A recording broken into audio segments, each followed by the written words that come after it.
Right now on Up with KREM, we are going over the Supreme Court's decision to back President Trump's order to restrict mail-in voting. And I'm tracking the forecast. It is going to be a sunny and hot day here before we see some big weather pattern changes. Plus, why Bear Lake will be closed again today.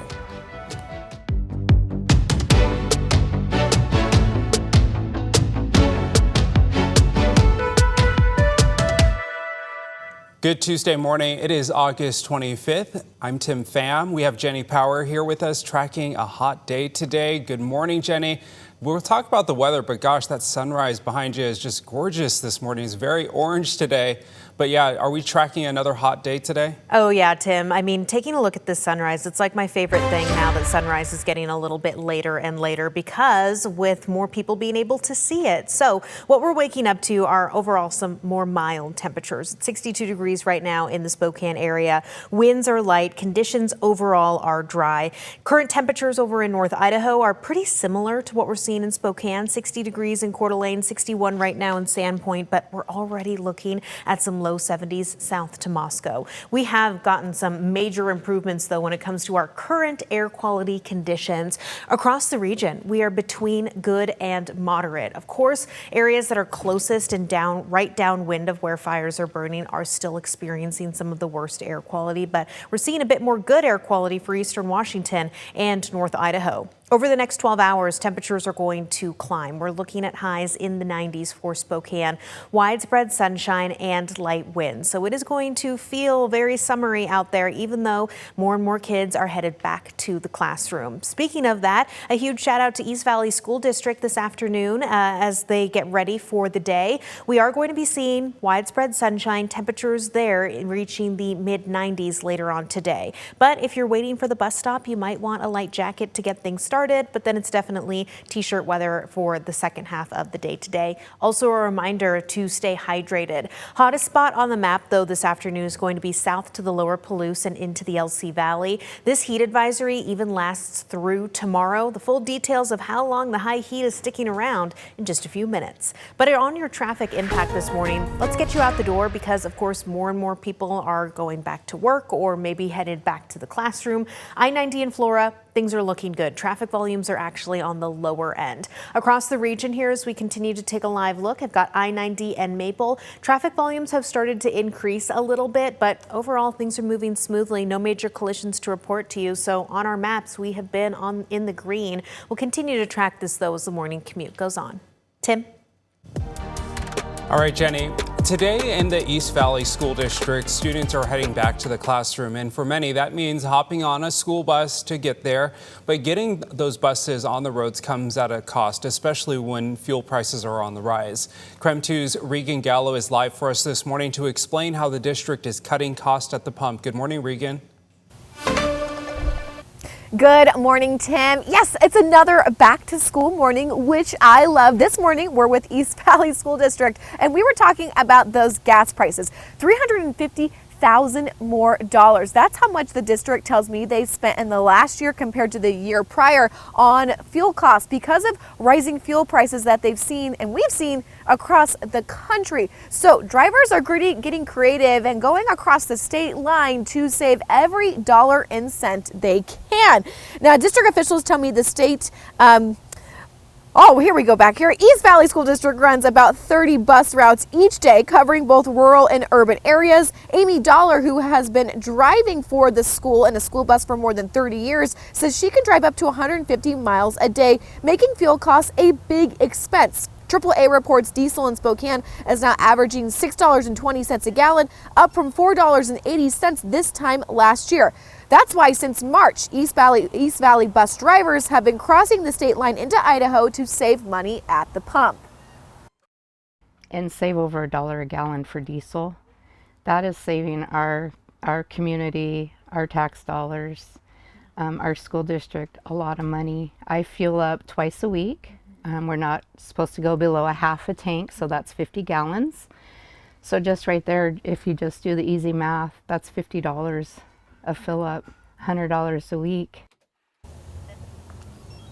And district officials tell me that the state provides the district with a set budget for fuel each year. While that budget does typically increase about 2 to 3%, officials say it just hasn't been enough to keep up with those rising fuel costs. And when those fuel costs exceed that budget, the district has to pull money from its general fund. Officials say that money could otherwise go to student resources or hiring additional staff. So they say this is why it's so important and why every cent in dollar count. So district officials have told me they've taken those initial steps to ask the state for more gas funding, though they acknowledge it's a very lengthy process. And as for now, that bus driver, Amy, for example, she encourages families to get their kiddos on the bus so they can save dollars at home. So we're going to be talking about this all morning long. We are now at the transportation station for East Valley School District. We're going to be watching all these bus drivers get onto their buses and start their day. One bus driver already told me this morning, "Are you going to get behind the wheel?" I said, maybe not. Watch me drive a school bus. Probably not. But we'll be talking about school bus costs this morning as East Valley School District kicks off back to school. For now, in East Valley, Regan Gallo, KREM 2 News. Regan, thanks. And let's take a closer look at those numbers now. Comparing gas prices from 1 year ago, they are about $1 more. According to AAA in 2025, a gallon of gas this time in 2025 was a little over $4. Right now, it's over $5.15. It's the same story in Coeur d'Alene. In 2025, prices were $3.37. Now they're $4.46.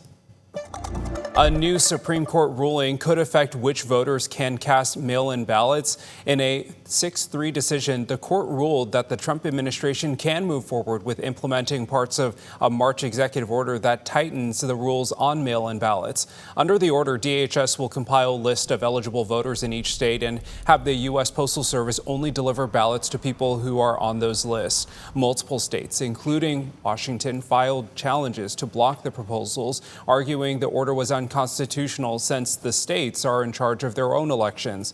Here in Washington state, the only way to vote is by mail. Keep in mind, the Supreme Court did not rule on whether the president's order is legal or not. Washington Secretary of State Steve Hobbs responded to the ruling, saying in part, quote, "Last-minute requirements would place significant burdens on state and county election officials at a time when our resources are already strained." He went on to add the focus should be on a secure, accurate, and accessible election for voters, not federal requirements just before ballots are set to go out. This morning, Bear Lake is set to close again, so authorities can continue their search for a missing paddleboarder. Late last month, a paddleboarder went underwater and did not resurface. Deputies presume the man drowned. Since then, crews have been searching the lake for any sign of the man. However, they say because of recent dangerous conditions, the search had to be paused. Now, the Spokane County Sheriff's Office says its emergency operations team will return to the lake. An update this morning, firefighters that battled the Spokane area fires are now being warned that a supplement offered to them could have exposed them to toxic smoke. Fire crews were offered a breathing treatment during the fires to help prevent lung damage from smoke inhalation.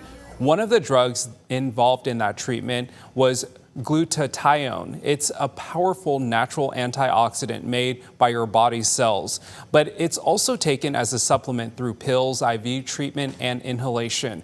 The drug has not been approved by the FDA, though there is no evidence to back its use. Some firefighters have said the supplement helped them feel better, while others claim it made them feel sick. The nonprofit offering it says more research is needed, and they are exploring partnerships to study its potential benefits.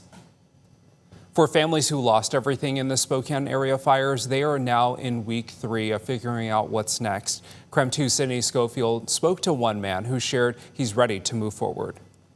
You wouldn't expect someone to look at all this and feel grateful. It's weird to say, but I do. I think this was a blessing. I really do. A blessing. It's the word Christopher Guyton kept coming back to when talking about his home destroyed by the Old Trails fire. I think God just kind of was like, you actually don't need this house. It's fine. With his wife, cat, and 2 little kids, Christopher rushed from his home on August 1st, along with thousands of other Spokane families. And I looked at Watch Street and I was like, yeah, our house is right in the... I was like, okay. And though it wouldn't be confirmed until the next day, he just knew his home was gone. It's super traumatic. Our babies don't know what's going on, you know what I mean? Especially my 3-year-old. She was for the first couple of days, she's like, I want to go home. go home. We're like, we can't go home. When he agreed to tell us his story, he met us at a park in Liberty Lake, not really wanting to spend more time around the destruction. And they're not planning to rebuild. They're going to start over in a new neighborhood in town, trying to figure out what their next chapter looks like. It's just going to come in waves. It's like you're going to be hit with like the reality of like your life is kind of different than you thought it was going to be or than it was 2 weeks ago. And that's just kind of the nature of it, you know? The fire destroyed almost everything he owned, but in the wake of that loss, he found something infinitely more valuable. There's a lot of people I haven't talked to in years that are like, oh man, I'm so sorry this happened. Like, I really loved working with you, you know, whatever. And it's like, Folks from all phases of his life reached out, offering to help, and people he's never met, too. He collects retro video games and posted about losing his collection to the fire on social media. People immediately started offering to send him games and consoles. I just didn't expect people to care. Like, they don't know me, right? All of it recentering Christopher around what matters most: his friends, old and new, his family, and his faith. A blessing. My kids are fine. My cat is fine, right? Like, we got like my wife and kids and my cat, and we're like still all here together. The city of Spokane is taking action against the 7-Eleven in downtown Spokane on 2nd Avenue. Officials say it has become a hotspot for drugs and loitering. The city issued the 7-Eleven off of Division a chronic nuisance order last month, citing 125 calls for service in over 2 months, including robbery, drugs, overdose, domestic violence, trespass, and warrants for arrest. A city spokesperson says they have not heard back from the property owner, but say they are in communication with 7-Eleven corporate. If the nuisance continues, the city says the case could eventually go to court, where a judge could order the business to vacate or impose a fine. Still ahead on Up with KREM, the trade war between the U.S. and Canada is heating up again. After the break, we are going over what items are expected to be impacted by the potential tariffs. And later, how an El Nino is impacting farms in the Northwest. It's time for your wake-up call. It's back to school season. That means we are heading into fall very soon. And this morning, another sign of fall, pumpkin spice lattes are back. Is it too early? It's August, but others saying no. Jenny is one of them. Jenny is ready for her pumpkin spice. So we want to know, are you ready for fall and what are you looking forward to? Someone writing in, it's still August. Others saying they're looking forward to leaves changing. And how about excited for Halloween? So many great responses. Keep texting in 509-448-2000. Before we go to break, though, we want to wish students and teachers at these school districts a happy first day. Cheney, Chewelah, Dayton, Genesee Joint, and the Grand Coulee Dam school districts all going back to school today. So hopefully it is a great first day of school. Looking forward to seeing those first day of school fits. We know it's an exciting day. Good morning, everyone. Take a look at this sunrise. A beautiful start here on this Tuesday morning.